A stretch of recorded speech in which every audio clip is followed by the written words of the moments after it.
Voy cual Dios, tan lejos de su cruz vacía, madera sin calor. La indiferencia cruda nubla el corazón. Libertad, tan lejos de alcanzar.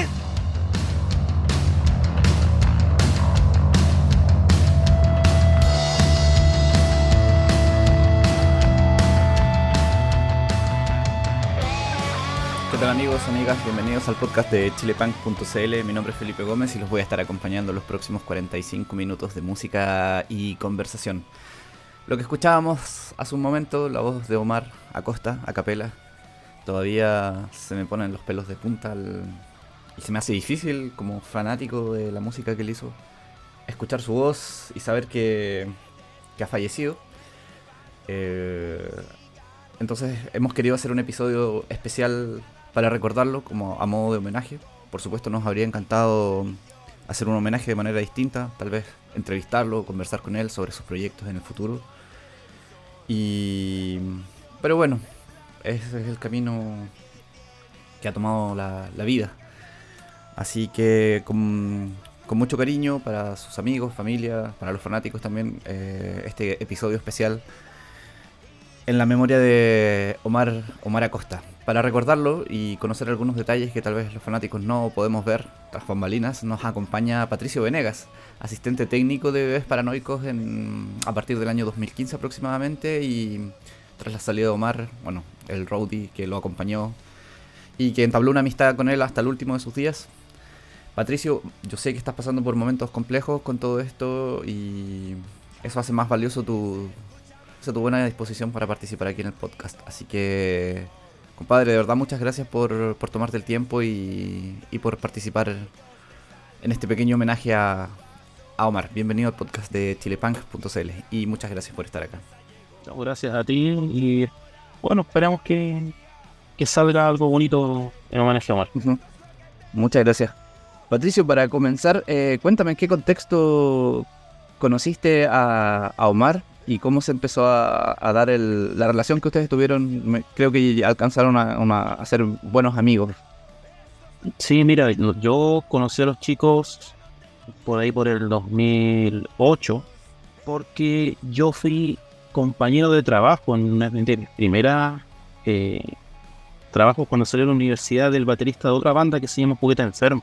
Y a través de ellos conocí a Bebés. En ese entonces estaban ensayando en la sala ACMI en el centro de Santiago.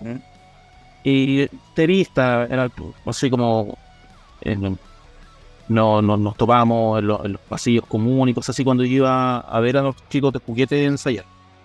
Y después me reencontré con ellos por ahí por el 2014, por decir, ¿no? Porque bueno, los chicos de Juguete seguían manteniendo cierta amistad con ellos. Y coincidió que con Carlos veíamos súper cerca, a 5 o 10 minutos. Y con él empecé como a entablar más amistad en ese momento. Además lo conocí ya cuando entré a trabajar con ABB, primero con el tema de toda la distribución del merchandising que se hacía en esa época, que fue posterior al cruce.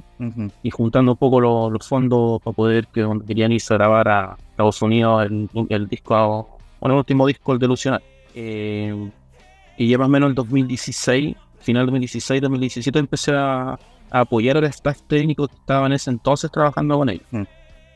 Me enfocaba generalmente en todo lo que era guitarra. Omar y Pedro eran los que yo iba bien. El otro técnico se encargaba de bajo y batería, y bueno, si había una emergencia de radio del escenario soltábamos cualquier otro porque estaba más cerca. De ahí más o menos ya empecé a verlos constantemente a todos.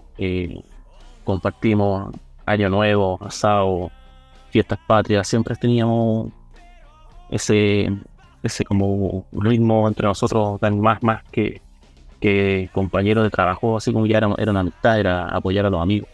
Yo empecé, lo que te decía, empecé siendo amigo de ellos antes de parte del staff técnico de ellos. Y con el que más cercanía tuve en su momento también fue con Pedro. Pedro teníamos hartas cosas en común, nos gusta leer, nos gustaba leer. Con Omar, el tema musical, o sea, Omar le encantaba la música, que escuchaba música muy variada y todo el tiempo. Entonces conversábamos de esos datos freak de los álbumes o de algunas bandas. Tenía el tema de que realmente, si bien también él leía menos que creo que podía leer yo, también leía biografías de algunas bandas, que su banda de la vida era Iron Maiden y tenía el libro de Bruce Dickinson. Entonces nos compartíamos esos pequeños detalles medios nerd de músicos, los conversamos. Así un poco empezó la amistad con Omar. Y cuando él vivía en la quinta región, y las veces que estuve de vacaciones por allá, por lo menos nos coordinamos un par de veces y nos juntábamos, hacíamos un asado y compartíamos un día entero en la familia. Bacán. Lo mismo con Bonzo. Con Bonzo también se llevaba ese feeling. O sea, el baterista anterior, Flaco Ugarte, fue mi profe de batería un tiempo también. Me picó el bichito y también tenía un cierto nivel de amistad. Cuando conociste a Omar, ¿qué impresión te llevaste y cómo lo describirías tú? ¿Cómo era Omar así en el cotidiano? Mira, el Omar era súper callado y siempre es lo que hasta el día de hoy costaba un mundo hacerlo hablar y que se sincerara, por así decirse. Le costaba harto. Él era que tenía que hacerse las cosas bien musicalmente, ojalá a la primera, y en ese caso era como súper profesional como músico. O sea, él no te mostraba una maqueta a medio terminar o de algún tema que estaba trabajando, él te mostraba ya la versión final del tema, la que iba a ir en el disco. Que pasó cuando estaba grabando el primer disco de Bonzo. O sea, el primer disco de Bonzo nosotros lo escuchamos un día en su sala de ensayo. Yo lo escuché una noche, justo la noche antes que yo viajaba, me iba de vacaciones, y esto fue en febrero de ese año, y en marzo ya estaba saliendo el disco. O sea, él ya había mandado a hacer las copias cuando nos mostró el disco en su celular, con un parlante estos Bluetooth, ¿no? Pusimos a escuchar el disco de Bonzo, pero no te mostraba las maquetas así como en las que grababa él en su casa, si no eres parte como del trabajo con el sonidista, no lo hacía. Él no le gustaba que las cosas estuvieran a medias o que quedaran a medias. Y eso fue desde siempre. Me parece interesante, como músico aficionado, te quería preguntar también, ¿cuál era el setup que usaba Omar y qué, no sé cómo decirlo, mañas o cuáles preferencias tenía él con la guitarra, con los pedales? Lo que me estáis contando un poco, siguiendo en esa línea. A él le gustaba siempre, por ejemplo, que la pedalera estuviera en una posición. Entonces, ¿qué hacíamos nosotros? La marcábamos el piso a la posición que más acorde, porque así él llegaba y se instalaba la pedalera de nuevo y podía empezar el show. Y lo mismo, la distribución de los pedales tenía que ser de cierta manera. Cosas así. El setup que manejó el último tiempo era el amplificador Orange. Tenía un Orange Rock River, el que ocupaba él, y pasó por un montón de pedales. O sea, yo hasta el día de hoy tengo un pedal que tiene como historia que yo se lo compré al bicho de Sin Perdón, pero en realidad ese era el pedal de Omar, y cuando yo se lo pagué al bicho, recién le hizo el pago a Omar. ¿Cachai? Entonces los últimos pedales que ocupó eran, bueno, tenía un over de Cauca, una empresa chilena que hace pedales, y un Wawa de Box, el Cry Daily, y un afinador. Esos eran sus pedales. Se simplificó mucho la pedalera, incluso se compró una más chica, porque la que tenía con bebés era una tremenda cuestión, que al final los pedales se andaban todos en una esquina arrinconados porque el resto de la pedalera no ocupaba nada. Entonces esas cosas las simplificó. Trató y la guitarra, bueno, las doras tenían re y ocupaba las cuerdas 11 y 48. En calibre más o menos grueso. El último tiempo está usando una SG. Sí, esa SG fue también cuando se la compró. que nos dijo, no, es que ando viendo una CG, me llama la atención, pero no sé bien todavía. Al siguiente show tenía la CG arriba del escenario. Y él no sé todavía, ya creo que está hablando con el comprador, fue ir a verla y comprarla. Oye, Patricio, ¿te parece si vamos con un temita de Bonzo? No sé si lo presentas tú. Dale tú. Mira, vamos a escuchar un clavo menos. Bacán. Un clavo menos de Bonzo entonces en el podcast de chilepunk.cl.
Ok, eso era entonces un clavo menos de Bonzo aquí en el podcast de chilepunk.cl. Estábamos conversando con Patricio, el asistente técnico con Bebés Paranoicos, luego con Omar y Bonzo desde más o menos el 2015. Patricio, te iba a preguntar, yo tuve la suerte de haber conversado con Omar como muchos fanáticos en algunos conciertos. Me acuerdo una vez que estaban con los Bebés Paranoicos, habían relanzado el Capital en vinilo. Había salido esa edición en vinilo y lo lanzaron en La Batuta.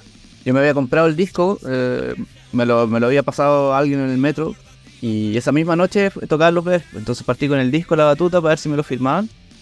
Y...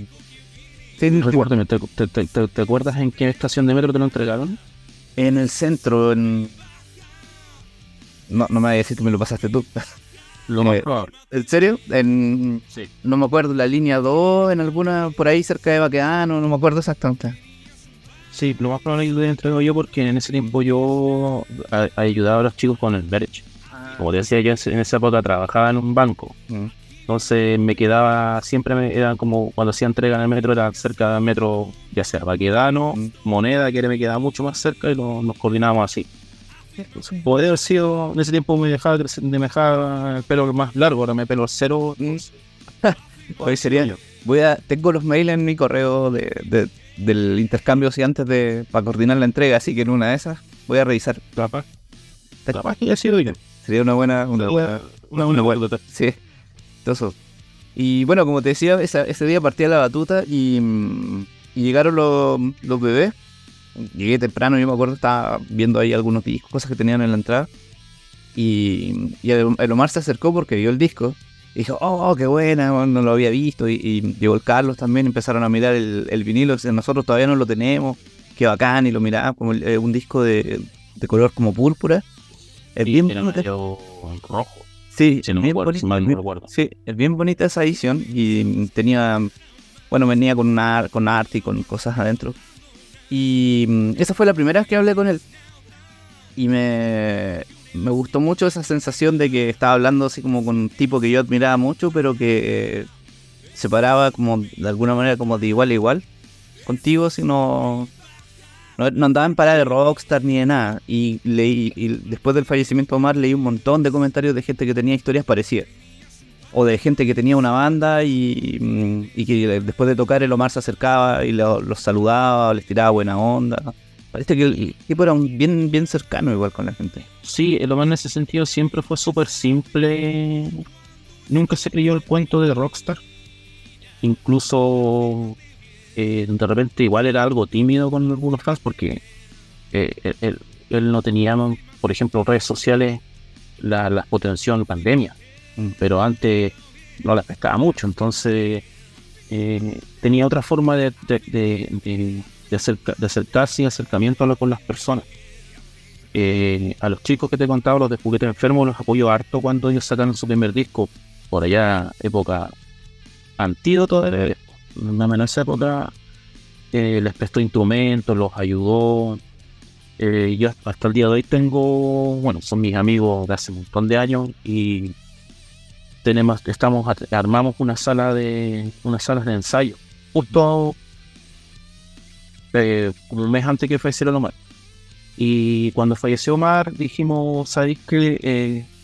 El Omar nos apoyó bastante. En mi caso personal confió en mí, siendo que yo no me dedicaba profesionalmente al tema de rock. Y por eso también no me corregían mal, no era así pesado cuando tenía un error o lo que sea.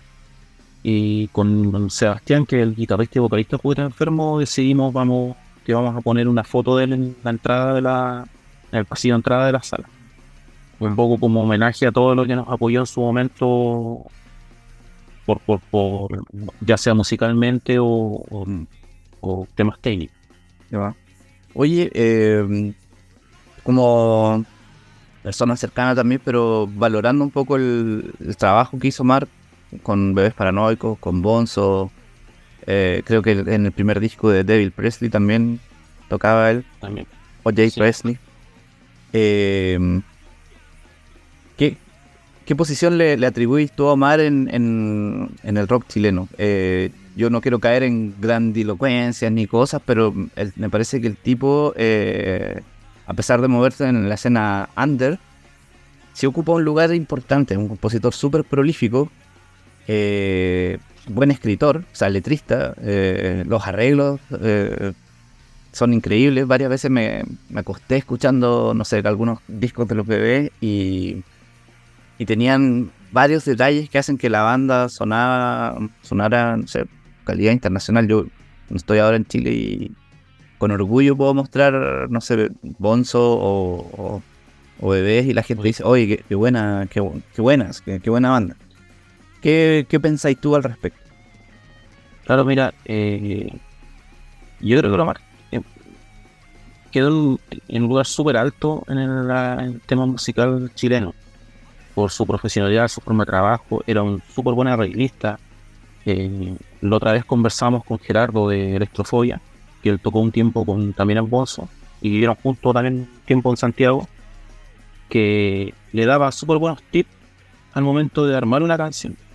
Cuando él estaba grabando, me contaba el imbécil de Electrofobia, y le decía, no, mira, sabes que esta estrofa, cambia la posición, acá mete un coro, hazte un arreglito, y como que le daban el clavo con las opiniones que le daba Gerardo. En ese sentido, claro, Omar era así, aparte que conocía mucho de una cantidad impresionante de grupos, sabía cómo hacer los arreglos, dónde meter los solos de guitarra, y le quedaban bien. O sea, lo que tú decías, hacía eso con Bebé, hacía con Bonzo, y él hacía prácticamente todo en Bonzo. O sea, era su proyecto, y él lo manejaba, no sé, pues de la mejor manera posible, y lo hacía muy bien. El Fefe también conversamos en un momento eso, o sea, el Omar llegaba con las maquetas prácticamente, era el tema terminado. Ellos daban alguna idea, pero era lo mínimo. Incluso quedaron muchas maquetas para el tercer disco de Bonzo, que quedaron ahí medias inconclusas. No, eso ya hay que ver qué se hace. La viuda de Omar va a tomar la rienda en un momento de que si se hacen esas publicaciones o no, y de qué forma, porque no son cosas terminadas. Lo que te explicaba, no sé, lo que te contaba recién, el Omar no mostraba algo al público si no estaba terminado. Entonces también hay que tener esa precaución, que qué es lo que hubiera hecho él, cómo le hubiera gustado que se hicieran esas cosas que estaba pensando. Nosotros teníamos un montón de planes, ideas para el 2024, tanto para Bonzo como con su nuevo proyecto de banda que estaba armando, porque también quería desligarse un poco del tema de Bebé. No quería sonar con su nueva banda que estaba armando a Bebé, quería tener un sonido característico de él, como lo hizo en su momento con Bonzo. Claro. Entonces quedó stand-by. Bueno, yo lo vi un día antes de que falleciera, conversamos armando la fecha del sábado siguiente, y así, o sea, llegaron dos amigos nuestros también a ver unas cosas del merch que pensaba sacar con Bonzo, y quedamos en nada. Y al día siguiente contestó los WhatsApp, alcanzó a contestarlo hasta las 5 o 6 de la tarde, que fueron los últimos, y después nos avisaron que había fallecido. Entonces nos costó asimilarlo, nos cuesta asimilarlo, y también nos cuesta escuchar la voz de él. O sea, no, a mí, por ejemplo, me cuesta mucho todavía, pues, escuchar de nuevo a Bonzo, porque quedó mucho pendiente.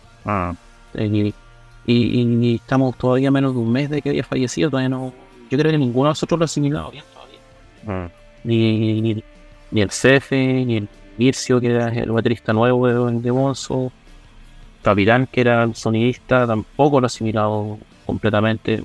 Yo estoy funcionando y tengo otros proyectos en la cabeza y me ayudan a mantener la mente ocupada, pero hay veces que en las noches igual me doy vuelta, que si nos acercamos lo suficiente en un momento, o esa llamada que quizás no hiciste. Yo no tengo ese tema. O sea, creo que yo no quedé con ninguna conversación pendiente con él, que es un poco lo que me deja tranquilo, y lo traté de ayudar a ver el escenario, como abajo del escenario como amigo, y teníamos ideas de empezar a reeditar discos. Yo tenía una idea en un momento de ayudarlo con toda la fabricación del nuevo disco. Lo habíamos hablado en un momento, pero muy por encima, porque lo que te decía, o sea, él estaba enfocado en la música. Cuando tuviera todo listo, todos los temas listos, como él quería que sonaran, ahí se iba a preocupar de quién fabricaba el disco, si los hacías en vinilo o los lanzaban en CD. Eso era otro normal. Entonces no te iba a pescar mucho si le hablabas en su proceso de creación, ese tipo de cosas. Entiendo. Oye, vamos con un segundo temita de Omar, de Bonzo, Levanta Muertos, que cuando lo escucho es como un manifiesto para mí, que dice mucho de cómo vivir. Claro, con eso de la pilsen en mano, de fruto del viaje, hay mucho lo ocuparon como frase póstuma para Seguro. rendirle homenaje a Omar en redes sociales. Seguro, es que pienso que muchos se identifican con algunas de esas frases. No solo con esa, pero con muchas. Así que vamos con Levanta Muertos de Bonzo. Si no me equivoco, fue el primer single que sacaron con Bonzo, ¿no? Sí, fue de Lionel. un beat que tuvieron con una banda brasileña. Brasileño. Sí. Y sacaron un video bien entretenido también. Sí, exacto, sí. Levanta Muertos en el podcast de chilepunk.cl.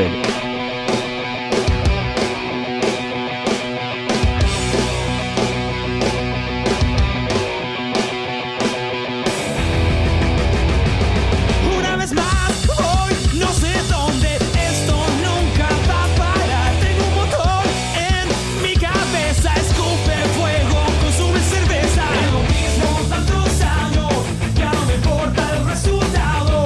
Prefiero disfrutar el viaje hasta el día en que me baje. Para volver atrás es tarde, nunca fue esa la intención. Aunque la pisco en la botella, todavía tengo voz. Es lo mismo tantos años, ya no me importa el resultado. Prefiero disfrutar el viaje hasta el día en que me baje del camión. Yo ya tengo pasaje, pero no llevo equipaje. Con una pinza en mano, disfruta el viaje. Ya no me preocupa ganar o perder, ni siquiera pienso en lo que voy a hacer. Todo es más simple de lo que pensé. Mientras mi guitarra suene como un tren, solo voy a hacer lo que yo quiero hacer. Todo es más simple de lo que pensé.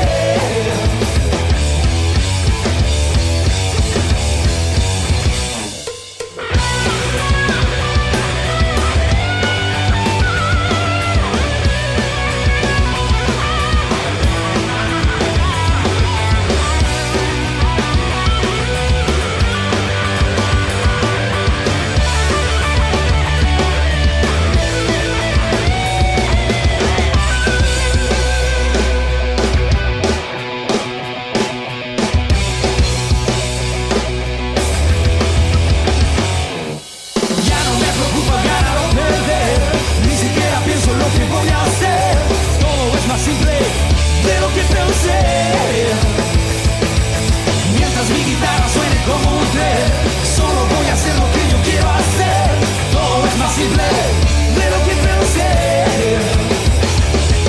Ya no me preocupa ganar o perder, ni siquiera pienso en lo que voy a hacer.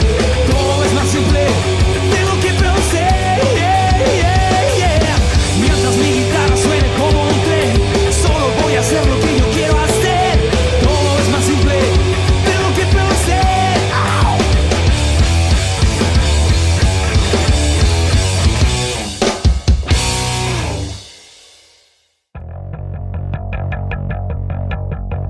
Levanta Muertos, lo que estábamos escuchando aquí en el podcast de chilepunk.cl. Patricio, bueno, es bien sabido por todos que hace un tiempo atrás Omar había dejado de ser parte de Bebés Paranoicos y quería preguntarte cómo llevaba esto Omar. Tengo entendido que le había afectado esa salida y cómo manejaba esta situación.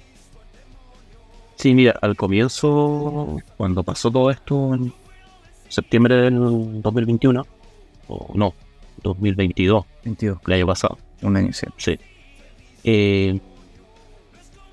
Él salió como que le cortaron las manos. O sea, vio todo negro por un momento y después se empezó a reconstruir. O sea, tuvo que rearmar Bonzo. Salió esta idea de la full banda, que eran tocar los temas que eran de Omar de Bebés, tocar con otra formación. Que el tema de full banda fue como casi como una anécdota, porque no tenía nombre todavía. Era Omar Acosta más los amigos. Y un día, entre ensayo y cosas, quedó esto del full band. Dijimos, bueno, para esta fecha le ponemos Omar Acosta y full banda, para la siguiente fecha pusimos a bromear, pongámosle Omar Acosta y la sexy banda.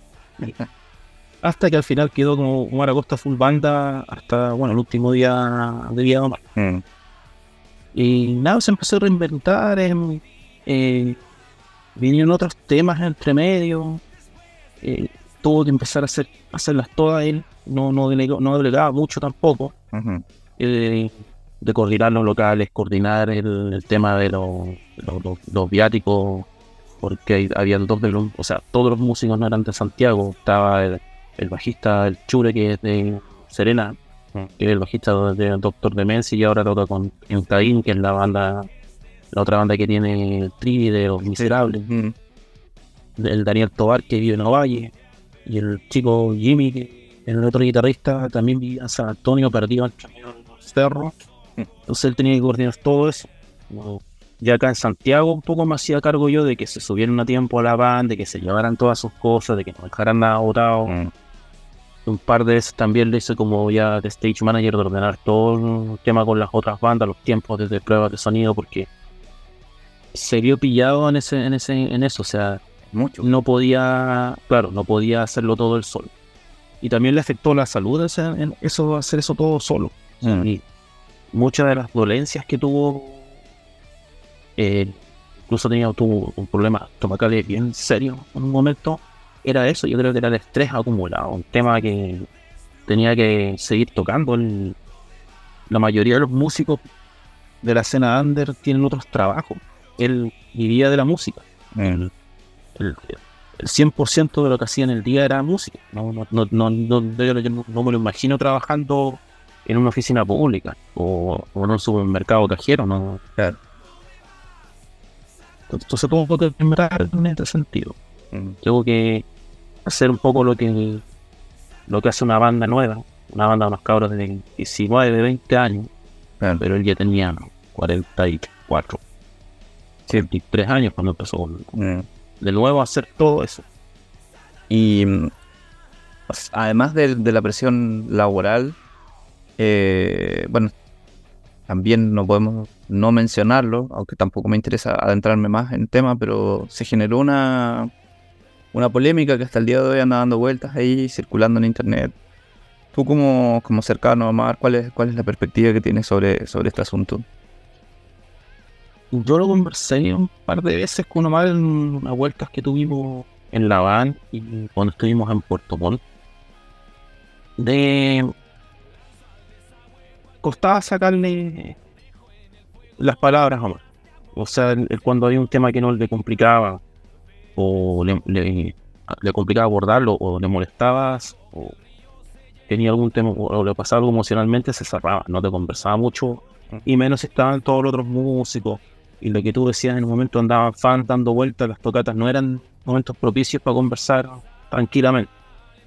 Pero yo creo que más que lo que él esperaba quizás en un momento era recuperar ese grupo de amigos, más que volver a tocar a la banda, lo que sea, era que lo llamaran por teléfono, le preguntaran cómo estaba, no sé, pues, si tenía para comprar un kilo de arroz, ¿cachai? Cosas así.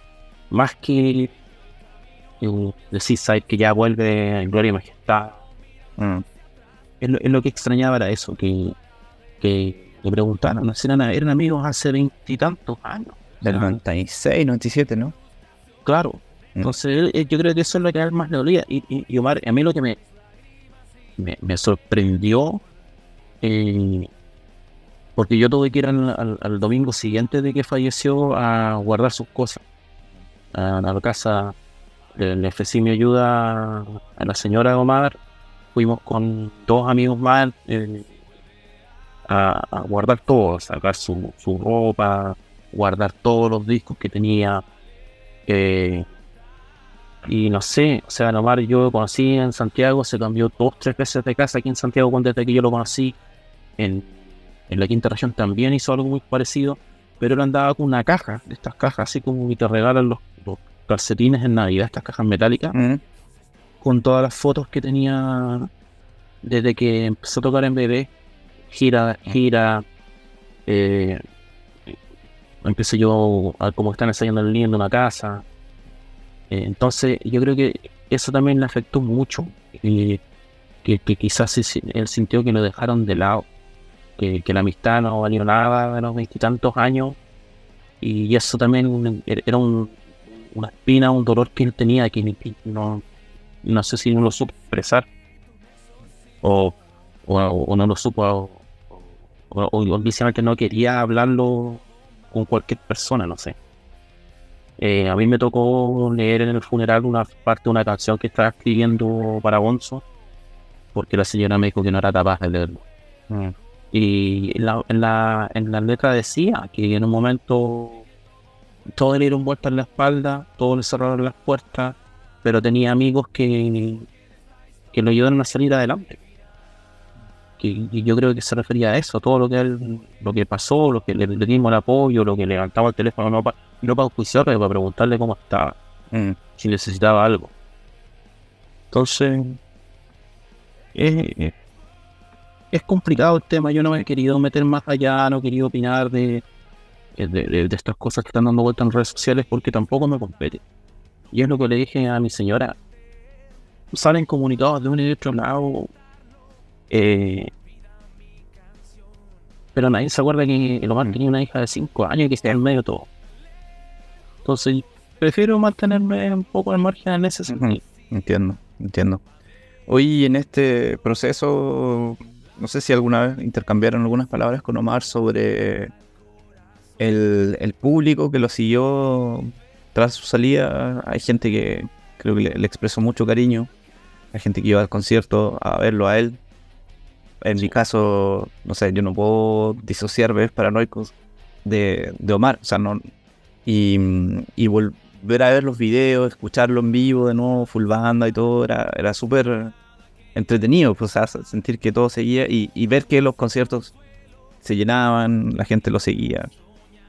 Claro, mira, la dinámica que pasó con el público, que el público que iba a ver a Omar después de la salida de Bebé era el público de Bebés.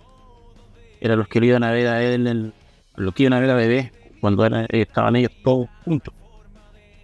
Y yo fui en un par de oportunidades a La Batuta a ver a la nueva formación de Bebé. La primera fue en enero de este año y el público no era el mismo.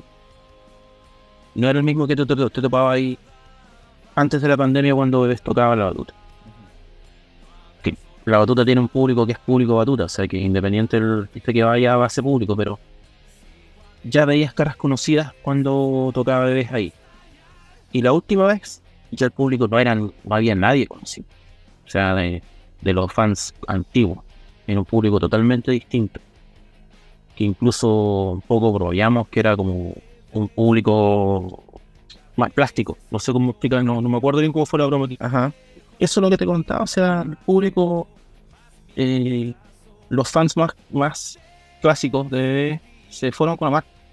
Y yo conversé con otros músicos de la escena y me decían, es escuchar a Bebés en la época del Antídoto. Está el Daniel Tovar, está los otros 2 chicos que hacían La Pega Bien, y está Omar, que era la voz. O sea, nosotros de repente también decimos que esto era como cuando Bruce Dickinson se fue de Maiden.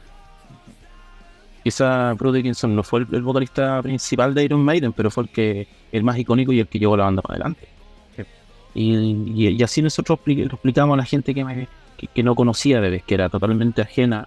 Y dice, no, es más o menos eso. O sea, es como cuando Bruce Dickinson se fue de Maiden. Y estamos nosotros esperando que en algún momento la rencilla o lo que pudiera haber habido se sentaran a conversar y vieran cómo seguir. Y quizás el Omar iba a volver en un momento.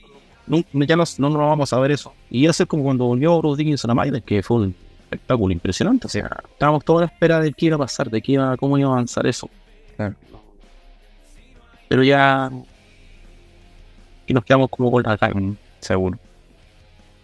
Oye, me había propuesto un tema de Bebés Paranoicos para acompañar esto.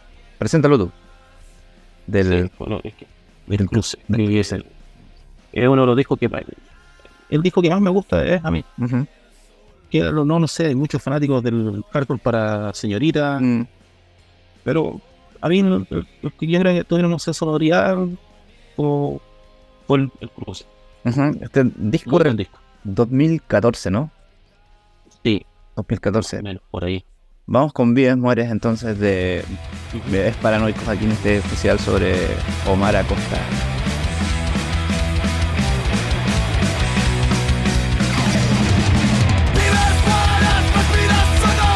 ¿Cómo sabes que puedes seguir?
Bueno, estábamos escuchando Vives Mueres de Bebés Paranoicos. Seguimos conversando con Patricio, asistente técnico de Omar, uno de sus cercanos en los últimos días. Patricio, ¿cómo vas a recordar tú a Omar? Sí. Me imagino que viene todavía una etapa, el duelo es largo. ¿Y cómo te gustaría también que fuese recordado Omar por sus fanáticos, por la gente que hace valoración de la música del rock chileno? Nosotros tenemos pensado poner una foto de Omar en la entrada de la sala de ensayo donde estamos actualmente. Entonces, con mi amigo Sebastián queremos coger unas 2 o 3 y hacer un pequeño homenaje en la entrada de la sala para que la gente que vaya lo vea y un poco porque nos apoyó bastante a todos. Y lo otro que voy a guardar, tengo unas 3 o 4 uñitas que ocupaba él, de las que tienen logo de bolso. Y al otro lado tiene el bebé, que nosotros por molestarlo le hacíamos una cruz. Todo así, toca tranquilo, ¿cachai? Le marcábamos con un Sharpie y me las voy a dejar. Uh-huh. La vez que le hicimos el homenaje a Omar en mi bar, que el bar nos dejó la fecha tomada igual. Le pedimos por favor que la gente que quisiera ir a escuchar la música de bolso fuera y no devolviera la entrada. Tenemos también una pequeña ayuda económica, lo hiciera. Me tocó armar la foto donde está la guitarra arriba del escenario con una copa de vino que él tomaba, no está tomando casi nada, pero de repente se tomaba 1 o 2 copas de vino. Es complicado pararse y ver que no está, ver que no va a estar. Entonces todavía está eso muy, muy, muy encima. No sé si me puedo parar en el escenario con alguno de los chicos que tocaban con él, ya sea en bolso o full banda, si no está. Claro. Y yo creo que nos va a pasar a todos en un momento. O sea, que la gente lo recuerde como era, como un excelente músico. Escuchen sus temas. Ahora hay un montón de plataformas que podéis escucharlo. Si el día de mañana sale de algo referente de Omar, de lo último que dejó listo, van a tener canciones inéditas. La idea era que los discos que estaba planeando no fueran discos póstumos, pero lamentablemente van a ser así. Y que la gente lo recuerda así, que escuche Bonzo, que si le gustaba más la época de Bebés con Omar, que escuche los temas de Bebés con Omar. O sea, yo creo que es la mejor forma de recordarlo. Oye, Patricio, te agradezco profundamente tu tiempo, tu buena disposición, la apertura a conversar de estos temas. Es una herida abierta, súper reciente, no ha pasado ni un mes todavía. No. Y cuesta asimilarlo, entonces eso hace más valorable tenerte aquí, tener tu voz y todo lo que nos estás contando. Así que un abrazo, te agradezco un montón tu tiempo, tu buena onda y bueno, ánimo y fuerza, ¿no? Gracias a ti por darnos la oportunidad un poco de conversar de cómo era el Omar tras bambalinas. Sí, no, bacán. Así que eso. Gracias a ti. Y bueno, por nuestra parte toca despedirnos. Este es probablemente el último episodio del podcast. Lamentablemente mantener la página y el podcast requieren mucho tiempo y dinero. Ambas cosas escasean. Nos habría gustado cerrar esto con un episodio más alegre tal vez, o con mejores noticias, no con la partida de un músico querido. Pero bueno, estamos súper agradecidos por haber recorrido este camino con ustedes. La gente que nos escucha, que comparte, las estadísticas en Spotify siempre fueron súper buenas. Así que muchas gracias a Niño Calavera por compartir su música que utilizamos como opening y cierre del podcast. A Jorge Canales, que siempre tuvo súper buena disposición para participar en las conversaciones, entrevistas, tanto en la página web como en el podcast. Al Paulo por sus ilustraciones. A todas las bandas que se acercaron y confiaron en nosotros para hacer un poco de difusión de su música, de sus ideas. A la gente que lee, a los que comparten. Ahora nos toca pensar qué va a pasar, si seguimos para adelante a pesar de las dificultades o si dejamos esto como un registro. Creo que hicimos un buen trabajo en este tiempo igual, como una fotografía de lo que ocurre con el punk chileno. Así que bueno, cualquier comentario lo pueden dejar en las redes sociales, nuestros canales de comunicación están abiertos. Y un abrazo, les deseamos a todos muy buen fin de año. Soy Felipe Gómez y esto fue el podcast de chilepunk.cl.